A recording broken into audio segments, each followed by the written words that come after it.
Amreli district reporter Rathod મહેન્દ્રભાઈ આજે અમરેલી જિલ્લામાં અનુસૂચિત સમાજના આગેવાનો મોટી સંખ્યામાં ભેગા થઈ અને જિગ્નેશ મેવાણીના સમર્થનમાં નિવેદન આપ્યું છે। થરાદની જે ઘટના ચર્ચામાં છે તેની મધ્યમાં જિગ્નેશ મેવાણીનું નામ જ મુખ્ય છે। થરાદમાં શું થયું? કોંગ્રેસની જનયાત્રા દરમિયાન સ્થાનિક જેના વુમેને જિગ્નેશ મેવાણીની ગાડી રોકી અને સીધી રજૂઆત કરી, અમારા વિસ્તારની સ્કૂલની બાજુમાં દારૂ ડ્રગ્સ ખુલ્લેઆમ વેચાય છે, આની જવાબદારી કોણ લે? આ ઘટનાની ગંભીરતા સમજીને જિગ્નેશ મેવાણી તાત્કાલિક સ્થળ પર ગયા, સમગ્ર સ્થળની વિડીયોગ્રાફી કરી અને પછી સીધા એસપી સાહેબને મળવા પહોંચ્યા। તે મહિલાઓ, પોલીસ અને જિગ્નેશ મેવાણી વચ્ચે લાંબી ચર્ચા ચાલી। વિવાદની ચિંગારી જિગ્નેશ મેવાણી સામે રેલી અનુસૂચિત સમાજના આગેવાનોના મોટા પ્રમાણમાં આક્ષેપ। પોલીસ પ્રોટેક્શન હેઠળ જિગ્નેશ મેવાણીના વિરોધમાં રેલી કાઢવામાં આવી। તેમનો કડક આરોપ, જો ગૃહમંત્રી હર્ષ સંઘવી સાચા હોય તો જિગ્નેશ મેવાણીએ બતાવેલી સમસ્યાનો સપોર્ટ કરવો જોઈએ, તપાસ કરવી જોઈએ, વિરોધ નહીં।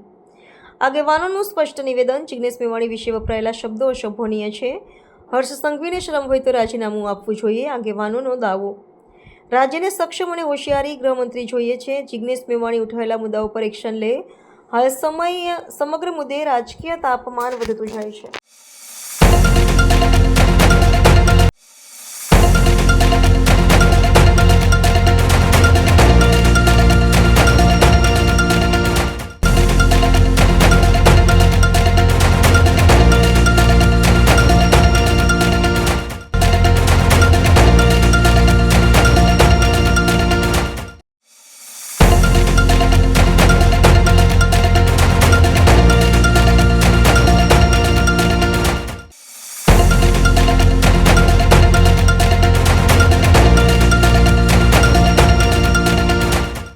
તો તમે પૂછો ભાઈ, કાંઈ વાંધો નહીં, અમારું પૂછો આવી ગયું, પૂછો આમ રાખો ને, અરે મારા બાપ મારો દબાઈ જાય।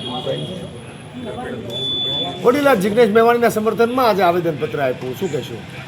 આજે અમરેલી જિલ્લામાં અનુજાતિના આગેવાનો બધા ભેગા થયા અને જિગ્નેશભાઈના સપોર્ટમાં કે આપણા રાજ્યના ગૃહમંત્રી જ્યારે ગુજરાતની જનયાત્રા કોંગ્રેસની હતી, એમાં થરાદમાં જિગ્નેશભાઈને મહિલાઓ ગાડી રોકી અને ત્યાંની એની બધી આપભીતી મહિલાઓએ કે અમારા વિસ્તારમાં સ્કૂલની બાજુમાં દારૂ તો ઠીક છે પણ ડ્રગ્સ પણ એટલા ગામડા સુધી ડ્રગ્સ પહોંચી ગયો છે, તો આની જિમ્મેદારી કોની?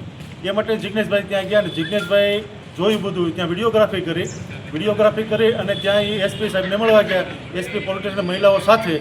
ત્યારે ત્યાં એવી ચર્ચા થઈ કે ભાઈ આ એટલું બધું તમારા દૂષણ છે તો તમે કેમ આની ઉપર એક્શન લેતા નથી, બરાબર?